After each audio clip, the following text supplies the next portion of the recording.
I want to see schools in every corner of the north educating people.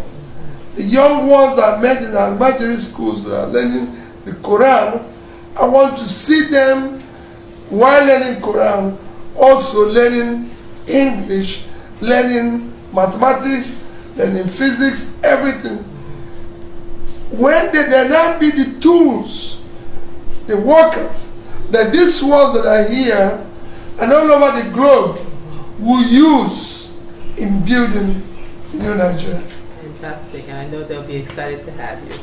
You know, for me, visiting schools and engaging with students is critical, especially when we're talking about young ones, which I said, they will be the engine for new Nigeria. Ours is to build the foundation. They will build the structures because they're being trained, they have what it takes. They've lived in Western world, they've lived in better part of the world, they've seen things work better. So they will be the drivers of this new Nigeria we're talking about. We can do it. Yeah. We just exist now. Ours is to lay the foundation to show that here we have good governance. Governance that is humanitarian, cares about the people, government that is investing in education. I want to see schools in every corner of the north educating people. The young ones that are met in our Nigerian schools that are learning the Quran, I want to see them, while learning Quran, also learning English, learning mathematics, learning physics, everything. When there now be the tools, the workers, that these ones that are here and all over the globe will use in building new Nigeria. Fantastic, and I know they'll be excited to have you. Mr. Nicholas, you're on North TV Live. You may be the last question, so please go ahead, introduce yourself, tell us where you're from, and ask your question. Oh, thank you, sir. Good morning, Mr. Pitobi. This is the Hina Chairman from Riverside, California. Yeah.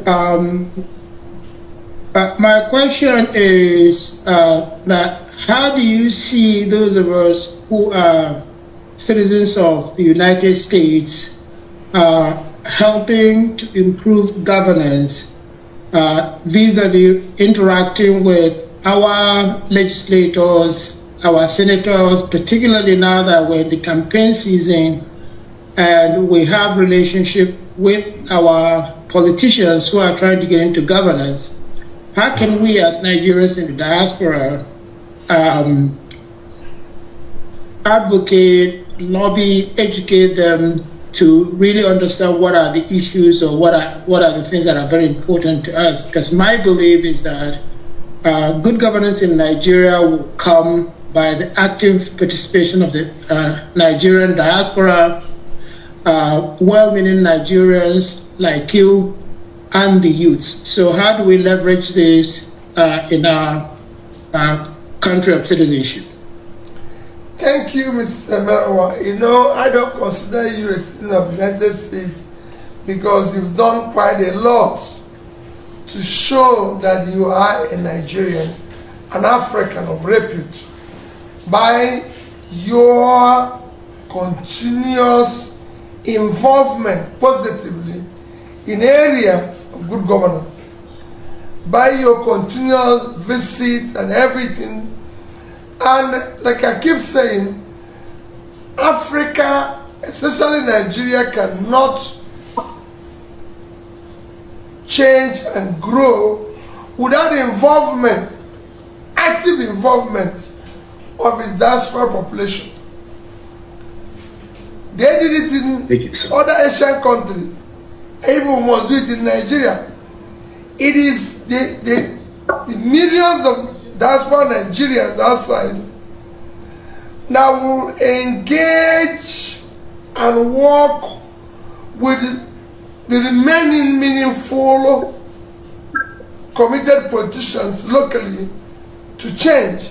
We have a criminalized situation now where our politics and governance have become completely transactional. It is not, so the people inside there cannot effectively change it. You require people from outside. It's like you have a war situation where people inside are virtually captured. So to rescue them, you need troops from outside that will help with what is inside to be able to rescue them. So we cannot do it without you. Even after we start seeing good governance, which has told the young people, we lay the foundation. It is even your children who you are now paying to go to Ivy League universities in America now come home and help to build that. Because they've seen good governance. They know what it is. They know that a good society benefits everybody. While a faith society impoverishes everybody. So they know the value of education. They know the value. All those people I'm talking, they are the ones who know that no piece of land should be uncultivated. Because they've seen that you live in California, which is the biggest economy in America.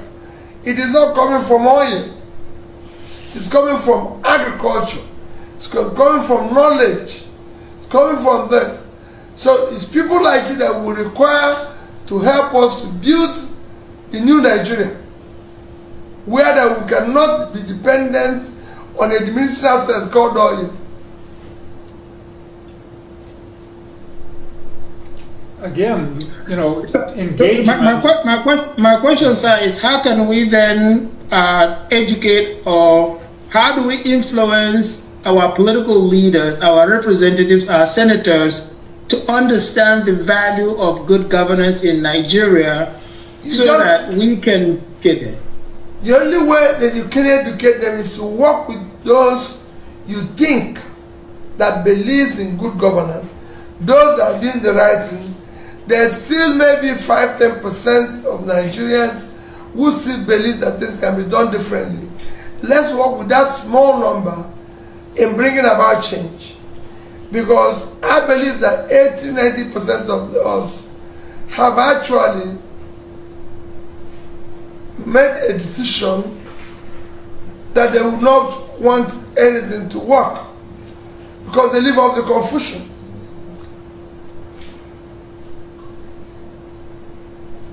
Thank you, sir. Thank you. Thank you.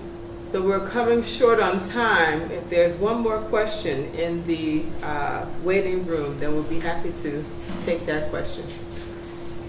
Yeah, Frank Udenta from Baltimore, Maryland. I'm just joining, and I just have one or two questions. With respect to education, I'm involved with CIC Foundation, and we have been doing what we can to lift our school up. And I'm trying to see how that ties into your plan for education in the future. On what you're talking about CIC and what the old boys are doing, I thank you people for the great work and urge you to continue. For me, I've said it several times, it's been shown, every studies have shown that the more a country is educated, the more developed. Because it is human infrastructure that you need to build before you talk about physical infrastructure. So for me, education is the number one thing to aggressively pursue, especially in the north. So education is one, education again. So I'm going to pursue education and health simultaneously as number one and number two. Number three is to start pulling people out of poverty by ensuring that the farmers go back to farm, there's critical areas, security, everything, that all these are working. So it's not, education is fundamental. I want to see schools in every corner of the north educating people. The young ones that are made in elementary schools that are learning the Quran, I want to see them, while learning Quran, also learning English, learning mathematics, learning physics, everything. when they now be the tools, the workers, that these ones that are here and all over the globe will use in building new Nigeria. Fantastic, and I know they'll be excited to have you.